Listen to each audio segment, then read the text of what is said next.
Terus bagaimana hubungan dengan anak saya yang sekolah di pesantren?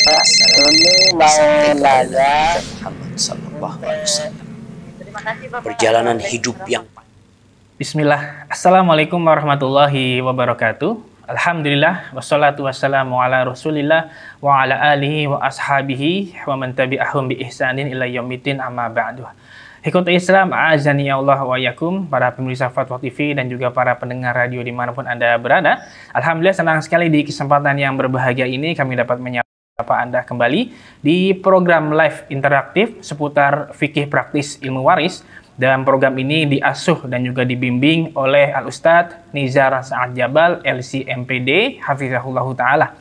Dan seperti biasa pula untuk live interaktif ini, kami direlay atau disiarkan juga oleh beberapa stasiun radio.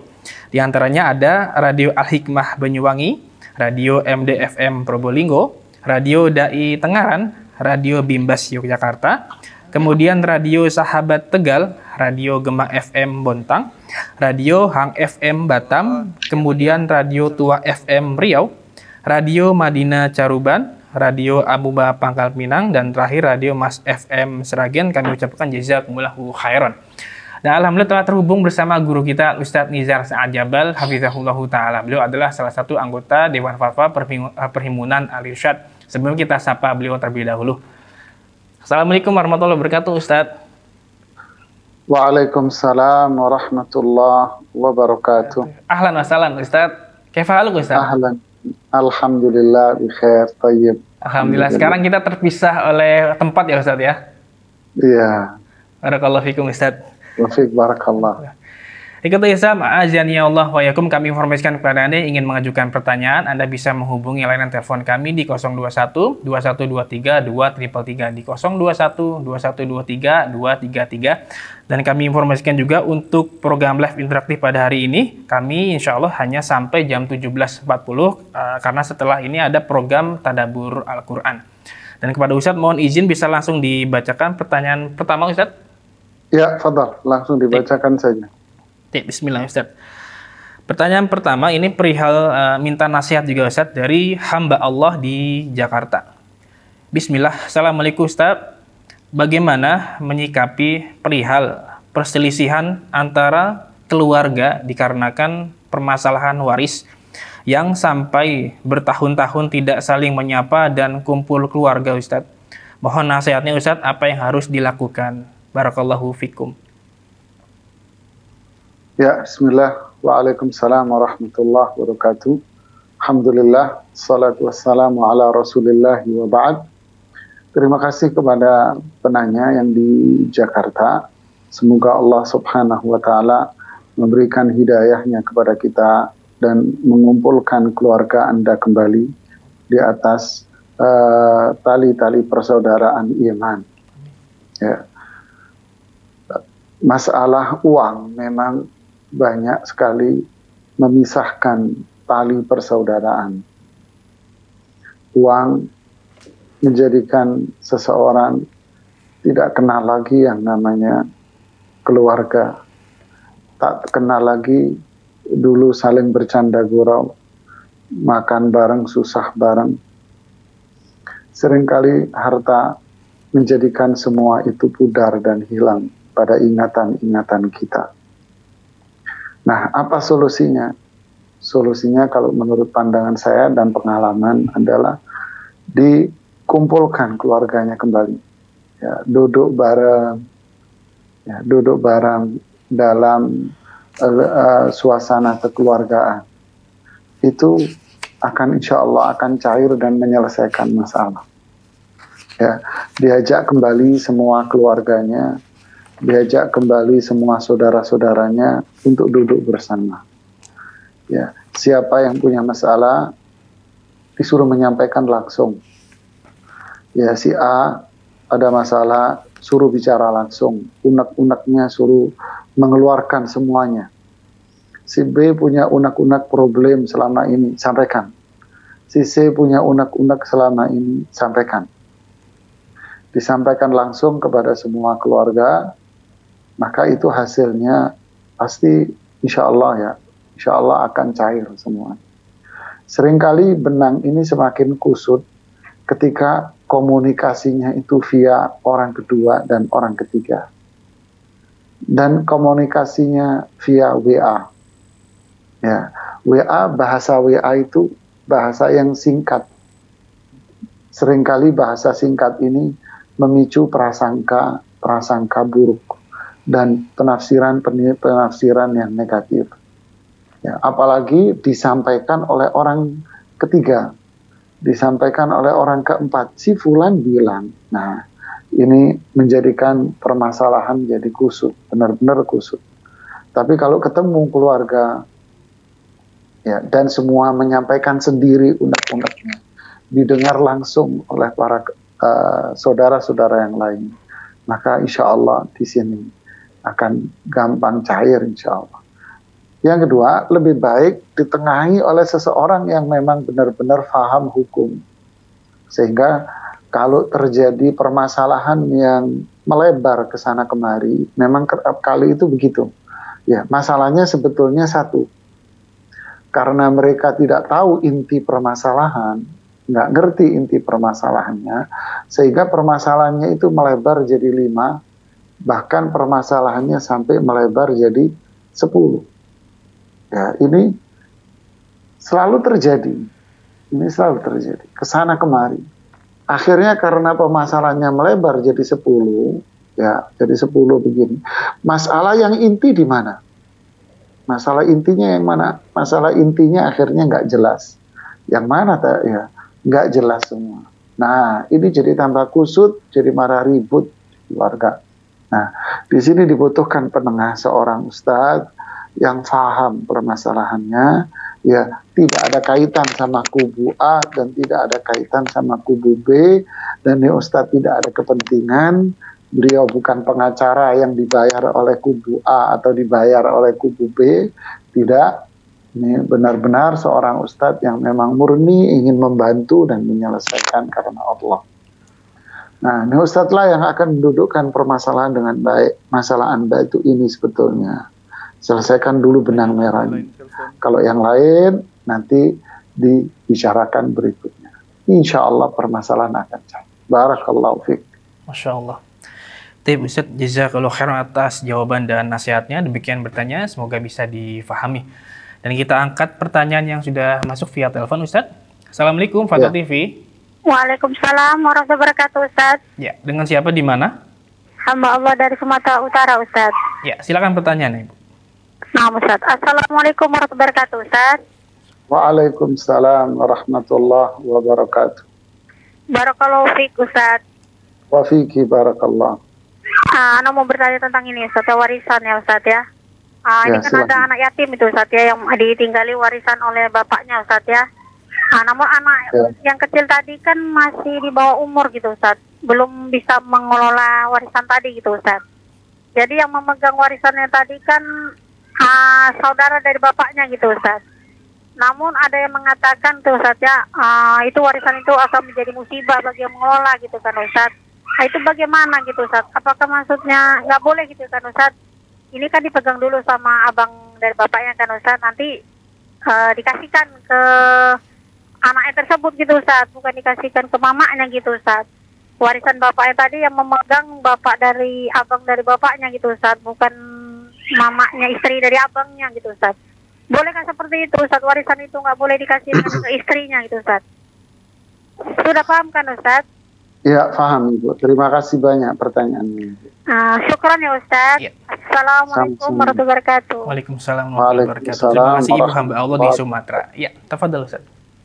Ya, bismillah, alhamdulillah, salatu wassalamu ala rasulillah wa alihi wa sahbihi wa ba'd. Terima kasih kepada Ibu penanya yang di Sumatera tadi. Memang bicara kebiasaan masyarakat masing-masing ini sulit kita, karena setiap masyarakat ini punya adat dan istiadat yang berbeda-beda. Tetapi kalau kita kembalikan kepada adat istiadat, tentu permasalahannya akan bisa baik dan bisa tidak. Kapan mengatakan baik dan tidak? Kalau itu tidak merujuk kepada kaidah-kaidah syar'i. Jadi dalam syariat Islam, anak yang masih yatim, masih kecil lah, dia berhak mendapatkan warisan dari orang tuanya yang wafat. Terlepas dia masih bayi atau bahkan dalam kandungan sekalipun, tetap dia berhak mendapatkan warisan dari ayah yang meninggalkannya. Nah, karena dia masih kecil dan belum bisa memegang uang, siapa yang memegang uang ini? Pertama, yang memegang uang di sini adalah walinya, orang yang dekat dengan dia, walinya dia. Siapa wali itu? Wali itu pertama waliul akrab ya. Pertama adalah kakeknya, ya, kakeknya. Nah itu walinya dia, si kakek. Kalau masih ada, oh kakeknya tidak ada, berarti walinya bisa saudara kandungnya. Ya, saudara kandung dia yang sudah dewasa, yang sudah balik, sudah bekerja, sudah menikah, ya. Nah saudaranya dia ini yang memegang. Ya, saudara kandung dia. Nah, kalau tidak, yang bisa memegang lagi yang ketiga adalah pamannya. Paman di sini adalah saudara ayahnya, saudara kandung dari ayahnya. Ya. Adapun yang disebutkan sepupu itu memang wali dia, cuman wali jauh. Ya, wali jauh. Ya, sepupu ya, wali jauh itu.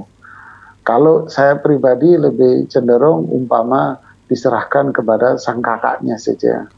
Kalau kakaknya masih kecil-kecil juga semuanya, maka kalau saya lebih cenderung mengatakan diserahkan kepada ibunya kalau memang ibunya benar-benar bisa memegang harta itu. Ya, terkadang kasusnya yang di masyarakat, saya tidak tahu apa yang terjadi dalam keluarga itu.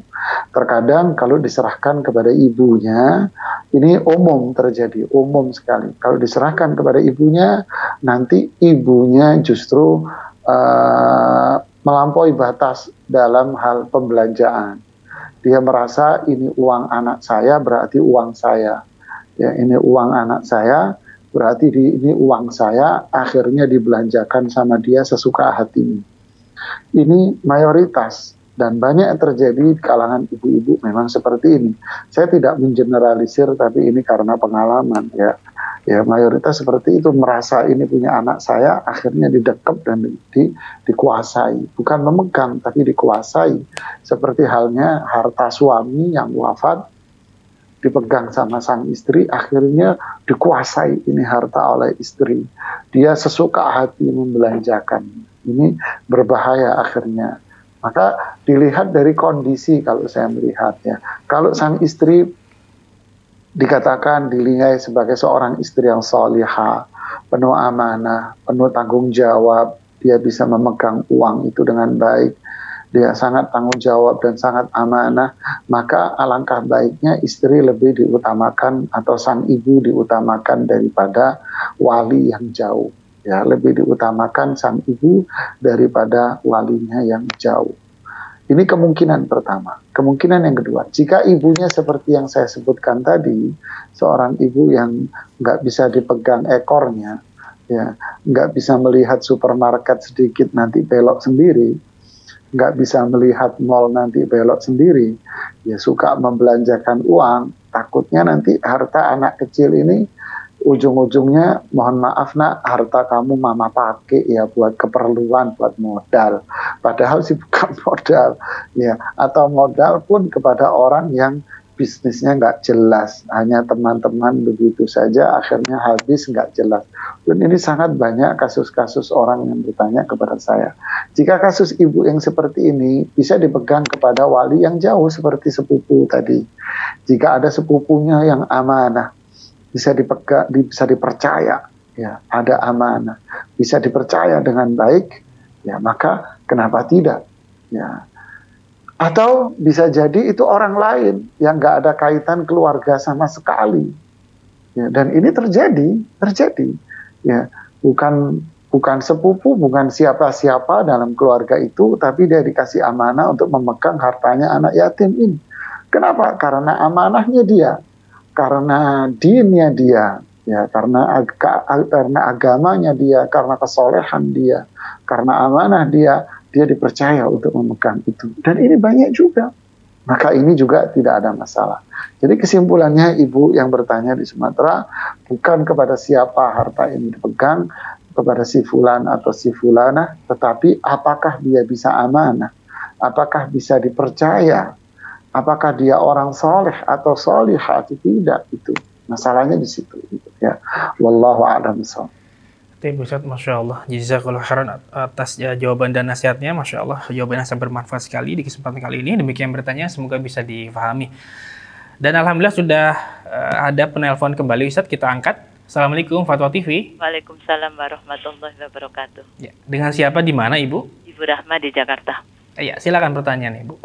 Assalamualaikum, Ustadz. Waalaikumsalam warahmatullahi wabarakatuh. Ibu Rahma, silakan. Ustadz, saya mau nanya, saya kan pengurus di Yayasan Ummahat gitu, Ustadz ya. Megang uang Baitul Mal, Ustadz. Nah, ini sekarang ini ada anggota atau pengurus yang lain itu butuh uang mau pinjem, Ustadz. Dia bilang nanti ini kalau sekarang ini butuhnya ini dia ini apa? Kalau tidak bayar kena bunga, dia tidak mau gitu, Ustaz. Itu kan riba katanya. Jadi dia yang terpaksa tadi telepon mau pinjam uangnya Baitul Mal. Apa boleh, Ustaz, dipinjam, Ustaz? Uang bait itu yang saya tanyakan, dan saya harus bilang sama ketua kan gitu ya. Ya. Terima kasih, Ibu. Ya. Terima kasih, Ibu Rahma di Jakarta. Ya. Assalamualaikum. Waalaikumsalam. Waalaikumsalam warahmatullahi wabarakatuh. Bismillah, alhamdulillah. Salatu wassalamu ala rasulillah wa ba'd. Terima kasih Ibu Rahma yang di Jakarta atas pertanyaan yang dikirimkan kepada kita, atau pertanyaan disampaikan kepada kita. Uang yayasan, ya, uang yayasan apalah istilahnya. Ya, kalau nama Baitul Mal gede banget namanya, ya. Tapi oke lah, itu hanya sekedar nama lah. Yayasan punya dana untuk kegiatan sosial, anggap begitu. Ada orang yang mau minjem, boleh nggak bendahara yang bertanggung jawab ini meminjamkan itu? Ya tentu saya hanya bisa menjawab secara umum. Apa itu? Kembali kepada aturan yang ada di dalam yayasan itu. Ya ada nggak aturan di dalam yayasan itu yang membolehkan, umpamanya, yang membolehkan untuk digunakan sebagai bentuk pinjaman kepada orang yang sangat membutuhkan. Ada nggak aturan itu? Kalau aturannya ada, seperti apa aturannya bunyinya? Ya, dibolehkan dengan nilai minimal sekian, dengan maksimal sekian, dengan pengembalian maksimal sekian lama, umpama. Maka Anda yang memegang keuangan di sini punya kewajiban untuk melakukan itu dengan aturan-aturan yang berlaku. Ya. Kalau seandainya di yayasan tidak ada aturan, berarti tidak ada aturan, artinya kalau nggak ada aturannya berarti tidak dibolehkan dana itu dipakai untuk pinjaman kepada orang lain. Berarti Anda tidak boleh menggunakannya. Ataupun ketua yayasan juga tidak boleh menggunakan. Karena apa? Karena memang itu tidak ada aturan yang tertera yang disepakati oleh pihak pembina, pengawas, dan semua pengurus yang ada dalam ADART dari sebuah yayasan itu. Ya. Jadi tidak boleh melakukan secara sepihak, gitu ya. Nah, ini jawaban saya. Wallahu a'lam. Baik, Ustaz, jazakallahu khairan wa barakallahu fiikum atas jawaban dan penjelasannya. Demikian bertanya, semoga bisa difahami. Dan berikutnya kita akan angkat kembali pertanyaan yang sudah masuk. Oh ya, qadarullah terputus, Ustaz. Kita akan angkat pertanyaan melalui website. Pertanyaan dari hamba Allah di Jakarta Pusat. Ini pertanyaan cukup panjang, Ustaz. Ada 3 pertanyaan. Assalamualaikum, Ustaz, mohon pencerahannya untuk pertanyaan di bawah ini. Jika istri memiliki hak waris sebelum merubah kemudian rumah tersebut atas kesepakatan dengan ahli waris lainnya, dalam kurung saudara-saudaranya, tidak akan dijual atau dibagi, namun diperuntukkan sebagai rumah singgah atau untuk tamu. Dalam kurung karena sebelumnya memang rumah tersebut menjadi tempat singgah selama pewaris masih hidup. sehingga seluruh ahli waris sepakat untuk melanjutkan kebiasaan pewaris sebagai amal jariah. Apakah harus seizin suami, Ustadz? Dan yang kedua, apakah ada kewajiban istri untuk memberi... Sebentar. Atas izin suami. Nah, maksudnya izin suami untuk apa ini? Ini di sini disebutkan istri memiliki hak waris sebuah rumah, kemudian rumah tersebut atas kesepakatan dengan ahli waris lainnya, Ustadz, dengan saudara-saudaranya, Ustadz. Ya.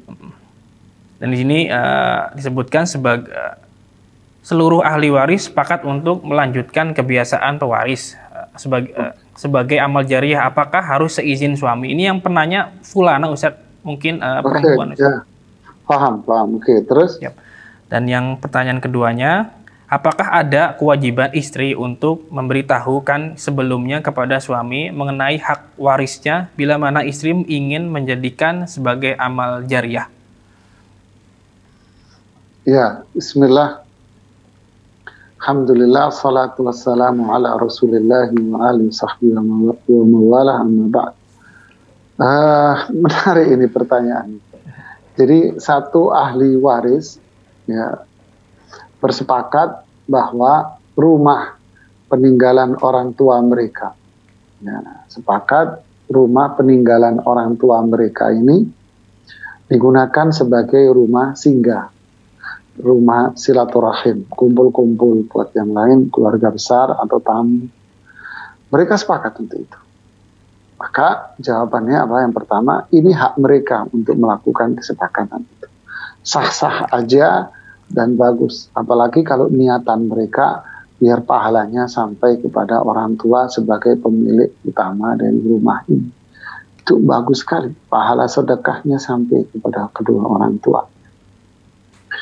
Tapi yang uniknya yang kedua sekarang, apakah harus minta izin kepada pasangan mereka? Jadi kalau ahli warisnya ini perempuan, ya ahli waris, apakah perempuan menikah punya suami? Apakah harus minta izin sama suami untuk melakukan kesepakatan ini? Jawabannya tidak, nggak perlu. Kenapa? Karena nggak ada sangkut paut sama suami Anda, nggak ada urusan. Urusannya apa sama suami Anda? Suami Anda bukan ahli waris dari orang tua Anda. Suami Anda tidak punya suara sama sekali dalam hal ini. Jadi suami Anda nggak perlu Anda mintain izin, karena itu memang murni adalah warisan Anda dan warisan dari orang tua Anda untuk saudara-saudara Anda semuanya. Jadi pasangan-pasangan mereka nggak berhak sama sekali untuk bersuara dan memberikan keputusan di situ. Murni keputusan di tangan para ahli waris, yaitu anak-anaknya. Ya, barakallahu fikum. Baik, Ustadz. Ini ada lanjutannya, Ustadz, tapi mungkin sudah dijawab oleh Ustadz. Yang ketiga, jika misalkan suami tidak ridho dengan keputusan istri untuk menjadikan warisannya sebagai amal jariah, berdosakah istri, Ustadz? Nggak ada urusan. Nggak ada urusan suaminya, nggak ada sangkut paut dengan suaminya. Karena itu harta bukan harta suaminya dia. Ya, ini harta orang tuanya dia. Yang berhak dari harta itu siapa? Ahli waris. Lagian harta ini bukan milik punyanya si istrinya dia ini aja, bukan milik si perempuan ini. Tetapi masih ada lagi saudara-saudara kandungnya dia, yaitu anak-anak dari sang pewaris. Kenapa kok digantungkan dengan sang suami dari si istri ini? Tidak, ya. Jadi tidak ada sangkut paut sama sekali dengan suaminya dia, nggak ada sangkut paut. Ya, dia nggak setuju, dia setuju, nggak ada nilainya. Karena dia nggak ada urusan. Sama aja dengan tetangga saya mau jual rumah, terus saya nggak setuju. Saya Pak nggak setuju Pak, karena saya senang sama Bapak. Jadi jangan dijual Pak. Ya, apalagi dijual sama orang Kristen atau siapalah non Muslim apa, saya nggak suka Pak. Ya urusan apa Anda? Dia mau jual, mau rumahnya dibongkar, mau rumahnya diangkut, mau rumahnya digotong, itu kan urusannya dia. Saya nggak punya hak untuk memberikan saya nggak suka atau saya suka. Gitu ya. Itu haknya dia seutuhnya. Ya, barakallahu fiik. Masya Allah, bisa jazakallahu khairan atas jawaban dan penjelasannya. Demikian bertanya, semoga bisa difahami. Nah, kita coba angkat pertanyaan kembali melalui website Ustadz dari Ummu Ihsan di Sumatera Utara, Kota Binjai. Bismillah. Assalamualaikum Ustadz. Ahsanallahu wa iyyakum. Seseorang meninggal dunia dengan meninggalkan seorang istri, 2 orang anak perempuan, 3 orang saudara laki-laki seibu sebapak, 2 orang saudara laki-laki sebapak, dan 1 orang saudara perempuan seibu sebapak. Kedua orang tua rahimahullah sudah tidak ada. Bagaimana pembagian warisannya Ustadz? Mohon nasihatnya. Jazakallahu khairan.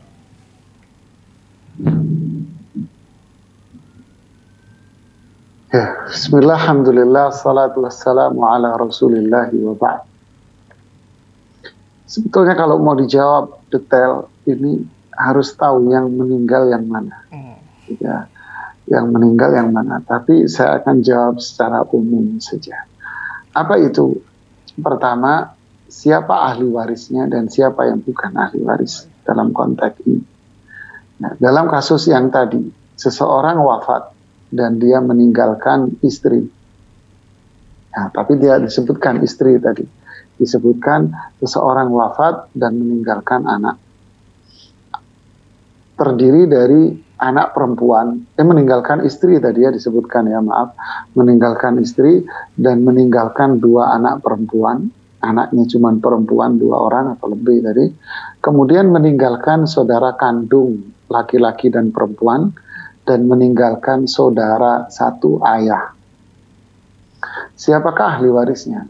Ahli warisnya tentu pertama adalah istrinya, kemudian 2 anak perempuan kandung, 2 anak perempuannya, ya 2 anak perempuannya, kemudian saudara-saudara kandungnya, laki perempuan. Ini ahli warisnya. Adapun saudara 1 ayah, mereka ahli waris tapi ahli waris yang mahjub. Mereka terhalang oleh saudara kandung. Ya, fama baqiya fali aula rajulin dzakar. Yang tersisa adalah yaitu bagian dari asabah sisa diberikan kepada laki-laki yang terdekat dengan si mayit. Tentu dalam hal ini yang terdekat dengan si mayit adalah saudara kandung. Sehingga saudara 1 ayah di sini tidak mendapatkan karena mahjub terhalang. Nah, kemudian bagiannya berapa? Bagiannya si istri 1/8, kemudian bagian dari 2 anak perempuan 2/3, sisanya diberikan kepada saudara kandung laki dan perempuan. Tetap dengan skema laki 2 bagian, perempuan 1 bagian. Barakallahu fiikum. Masya Allah. Baik Ustadz, jazakallahu khairan wa barakallahu fikum atas jawaban dan penjelasannya. Demikian yang bertanya, semoga bisa difahami. Dan kita angkat pertanyaan melalui pesan, maksud kami melalui via telepon kembali. Kita coba. Assalamualaikum Fatwa TV. Waalaikumsalam warahmatullahi wabarakatuh. Ya, dengan siapa di mana Ibu? Dengan Umu Ami di Sumatera Barat. Oh iya, silakan Umu. Baik, gini Ustadz, nanyakan, halo? Iya, silakan Ibu. Ya, Ustadz, bolehkah kita berwasiat kepada ahli waris, tapi dia tidak termasuk yang akan menerima warisan gitu Ustadz? Misalnya gini, contohnya saya gitu, saya punya suami dan punya anak laki-laki dan anak perempuan, dan punya saudara laki-laki dan saudara perempuan. Nah, otomatis karena saya punya anak laki-laki, kan saudara saya nggak bakal dapat warisan gitu Ustadz. Jadi boleh berwasiat pada anak saya, nanti kalau mama meninggal nih kasih untuk om sekian, untuk tantenya sekian gitu. Saja pertanyaannya Ustadz, terima kasih. Assalamualaikum warahmatullahi wabarakatuh. Waalaikumsalam warahmatullahi wabarakatuh. Terima kasih Umu Ami di Sumatera Barat. Ya, tafadhol Ustadz. Ya, bismillah, alhamdulillah, salatu wassalamu ala rasulillahi wa alihi wa sahbihi wa ba'd. Terima kasih pertanyaan Umu Ami di Sumatera Barat ya, Masya Allah. Pertanyaannya bagus, ini detail sekali. Berarti Umu Ami ini rajin ngikutin kajian kita ini, pemirsa Fatwa TV dan pendengar radio, sehingga beliau tahu siapa ahli waris dan siapa yang bukan. Masya Allah. Sehingga timbul pertanyaan berikutnya yang belum beliau paham. Ini luar biasa. Ya, ini luar biasa. Apa yang tidak kita ketahui, kita tanyakan. Apa yang kita ketahui, kita amalkan. Semoga Allah memberikan ilmu yang bermanfaat buat kita semuanya. Ya, boleh nggak saya ngasih wasiat kepada orang seperti yang dicontohkan oleh Ummu Ani tadi itu? Jawabannya boleh. Kenapa? Karena dia ahli waris yang nggak dapat warisan. Nah, ilahnya apa? Ilah yang dilarang memberikan wasiat kepada ahli waris itu kan adanya ada tumpukan, ya, ada tumpukan kepemilikan nanti hak. Gitu. Satu sisi dia dapat warisan, satu sisi dia dapat wasiat, sedangkan yang lain cuma dapat warisan doang, nggak dapat wasiat, maka ini akan terjadi khusumat, akan terjadi perselisihan niza di antar keluarga. Sedangkan syariat Islam tidak menginginkan terjadinya persengketaan, tidak menginginkan terjadinya perselisihan, persengketaan, keributan dalam pembagian waris. Untuk itu dilarang. Ya, tapi kalau memang pada aslinya dia nggak dapat warisan, berarti sama saja posisi dia dengan orang yang bukan ahli waris, kan gitu kan. Cuma bedanya ini terhalang, yang ini memang asli, nggak, dua-duanya ujung-ujungnya adalah nggak dapat warisan. Jadi dibolehkan Ibu, tidak ada masalah di kasus Ibu Ummu Ani ini. Barakallahu fiiki. Saya Ustaz, jazakallahu khairan wa barakallahu fiik atas jawaban dan penjelasannya. Demikian bertanya, semoga bisa difahami. Dan kita bacakan pertanyaan kembali melalui pesan singkat Ustaz. Dari Fulanah di Jakarta. Ustaz, ada titipan pertanyaan soal mawaris. Ibunya membeli tanah sebagai hadiah dengan catatan akan diberikan tanah tersebut bila si ibu sudah wafat. Namun si ibu belum wafat. Qadarullah, anaknya sudah wafat terlebih dahulu. Apakah tanah tersebut menjadi waris kepada yang wafat atau bisa diberikan kepada ahli waris lainnya seperti suami, anak perempuan, ibu, dan ayah atau saudara laki-laki dan perempuan? Mohon nasihatnya Ustaz, jazakallahu khairan. Ya, bismillah, alhamdulillah, salatu wassalamu ala rasulullah wa ba'd. Pemirsa Fatwa TV dan pendengar radio semuanya, dalam masalah diniyah syariah, lebih baik jangan mengatakan ini pertanyaan titipan. Kenapa? Karena ini masalah din, ini masalah syar'i. Masalahnya adalah ketika seorang ustadz menjawab, apakah Anda bisa menyampaikan kalimat-kalimat yang disampaikan oleh ustadz itu kepada teman Anda atau saudara Anda? Kalau Anda memiliki ingatan yang luar biasa, silahkan. Tapi kalau tidak, saya takut ada pertukaran diksi kata yang Anda pakai. Dan bisa jadi pertukaran diksi atau kata itu mempengaruhi hukum. Nah, seorang ustadz ketika menjawab sebuah pertanyaan hukum, otomatis bahasa dan kata-kata yang disampaikan itu sudah diatur di benaknya. Ya, kalau Anda tukar dengan bahasa lain, takutnya akan terjadi sebuah perbedaan dan perubahan makna.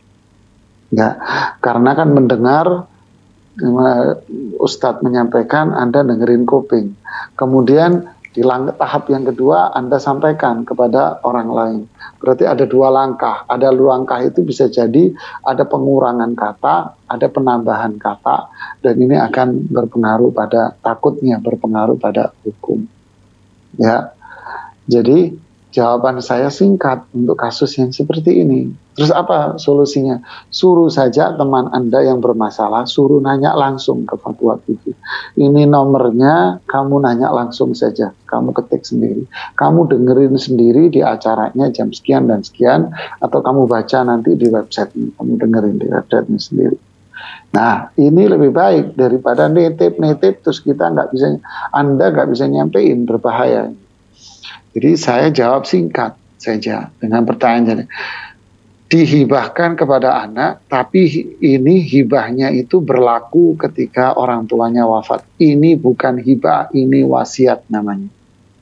Ya, ini diwasiatkan, mau diwasiat atau sudah diwasiatkan. Lalu yang bersangkutan wafat, ya berarti ceritanya sudah rampung, selesai. Berarti ceritanya sudah selesai karena yang bersangkutan wafat sebelum hitung. Kecuali yang wafat ini punya ahli waris. berarti wasiatnya itu jatuh kepada kepemilikan kepada ahli waris. Itu satu ketentuan. Ketentuan yang kedua, ini jawaban satu. Dua, ya ini kan repotnya kalau Anda nyampe. Jadi singkatnya Pak, itu wasiat bukan hibah. Yang kedua, itu ahli waris, berarti tidak boleh wasiat kepada ahli waris. Ya kan? Dia ahli waris dan itu jatuhnya wasiat bukan hibah, jadi semuanya gugur diberikan jadi warisan. Nah, itu sampaikan. Jatuhnya apa? Ini wasiat dan itu kepada ahli waris, jadinya apa? Gugur. Nah, itu jawabannya. Wallahualam. Masya Allah. Tapi Ustadz, jazakallah khair atas jawaban dan nasihat yang sangat bermanfaat sekali di kesempatan kali ini. Semoga bermanfaat kepada yang bertanya. Dan kita masih ada waktu 5 menit lagi Ustadz. Oh, cepat sekali. Iya. Pertanyaan tersebut adalah pertanyaan terakhir di kesempatan kali ini Ustadz. Mungkin sebelum ditutup, mungkin bisa memberikan nasihat penutup, ikhtitam sedikit untuk kami semua Ustadz, sebelum waktu berbuka puasa pada hari ini Ustadz. Fadol, Ustadz. Oh, itu tadi pertanyaan terakhir. Ustadz, pertanyaan terakhir Ustadz. Ya. Bismillah, alhamdulillah, salatu wassalamu ala rasulillahi wa ba'd. Pemirsa Fatwa TV dan pendengar radio, saudara-saudaraku sekalian, saya menasihati diri saya sendiri. Apakah Ramadan tahun ini sudah lebih baik dari Ramadan yang lalu? Apakah Ramadan tahun ini sudah lebih baik daripada Ramadan tahun yang lalu? Jika Ramadan tahun ini saya pribadi masih sama saja dengan Ramadan yang lalu, saya rugi. Saya rugi. Kenapa? Karena tahun depan belum tentu saya bisa hidup. Nggak ada jaminan, jamaah. Jadi, kata para salaf dulu, jadikanlah ini lebih baik daripada yang lalu. Ya. Kemudian yang kedua, sebelum berbuka puasa, ini adalah waktu yang paling baik untuk kita berzikir dan berdoa. Jadi jangan sibuk kita melototi makanan yang sudah disajikan di depan mata. Ya. Memandangi kolaknya, mandangin ini, mandangin sayuran-sayurannya yang baunya sudah tajam ke hidung. Ya. Jangan disibukkan dengan itu. Saya sangat terenyuh sekali kalau ketika kita diberikan kesempatan untuk berbuka bersama di Masjid Nabawi. Masya Allah. Kita melihat orang-orang menjelang berbuka tidak sibuk dengan, banyak dari mereka yang tidak sibuk dengan makanan yang dihidangkan di hadapan mereka. Dari mereka banyak yang mengangkat tangan berdoa. Dia berdoa, terus berdoa, terus berdoa. Dan gak dikit dari mereka yang dalam menjelang waktu berbuka ini, mereka berdoa sampai nangis terseduh-seduh. Ya, luar biasa mereka. Kenapa saya nggak bisa seperti dia ya? Dia menangis terseduh-seduh gitu, kayak apa ya, kayak digebukin gitu jamaah. Insyaallah. Allahu Akbar. Saya ngiri, kenapa saya kok nggak bisa kayak dia? Kenapa dia kok bisa menangis sampai seperti ini? Kita hanya berbuka, hanya memandangi makanan yang bakal kita santap. Ini orang nggak peduli dengan makanan yang disajikan di depan dia. Yang dipedulikan adalah mengangkat tangan sambil menangis di hadapan Allah. Air matanya dia itu sudah nggak bisa dia bendung lagi. Benar-benar wajahnya dipenuhi dengan air mata dia. Menangis terseduh-seduh. Allahu Akbar. Allahu Akbar. Jamaah. Ya, inilah nasihat buat saya pribadi. Apakah Ramadan yang sekarang ini jamaah sudah lebih baik daripada Ramadan kita yang tahun lalu? Kenapa? Karena Ramadan tahun depan belum tentu kita bisa hadir. Ya. Kedua, ketika mau buka, ini adalah momen doa yang mustajab. Bukan mau buka saja sih sebetulnya. Selama Ramadan juga doa mustajab. Ya, tapi kalau mau buka, ini farhatan. Orang yang mau buka itu, orang yang berpuasa itu punya dua kebahagiaan. Di saat dia mau berbuka, di saat kelak dia bertemu dengan Allah.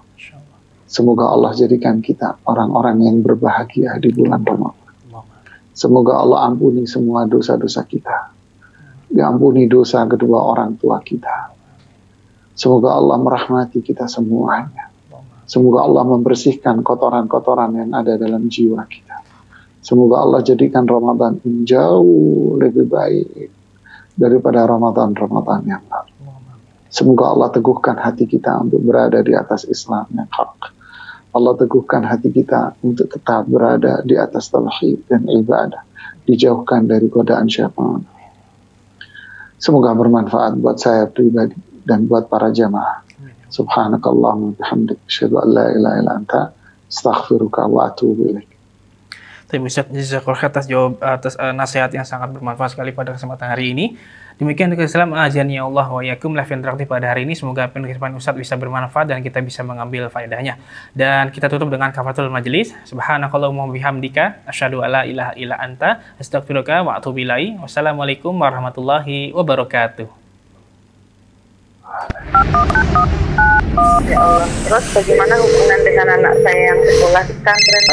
Ini mau nanya Muhammad sallallahu alaihi wasallam.